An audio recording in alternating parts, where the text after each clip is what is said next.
Apa sunnah Nabi yang paling gampang, Pak? Yang paling mudah menjaga wudhu. Itu yang paling mudah. Tapi sekaligus paling berat.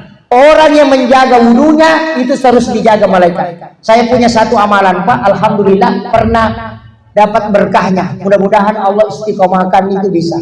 Saya itu pernah pakai ilmunya guru tak mengatakan kau terlambat kau nak ajenne kau. Nah pemilau barakat na jenne udah api ya tuat dalam apa yang kau targetkan. Betul, Pak. Tapi lama lagi saya tidak pakai. Waktu itu mati guru tak haji sensi baco. Saya masih di rumah itu 7:30 pagi. Saya naik motor ke Makassar, sebelum jam 10 saya sudah tiba di Kelapa Tiga. Sampai hari ini saya masih pikir, bagaimana caranya bisa saya sampai. Tidak cukup 2 jam sampai ke Makassar.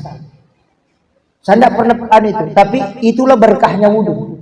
Saya itu, Pak, kalau bilang terlambat, pasti saya berwudhu. Kemudian minta, ya Allah berkahnya wudhu ini, saya ingin sampai tepat waktu.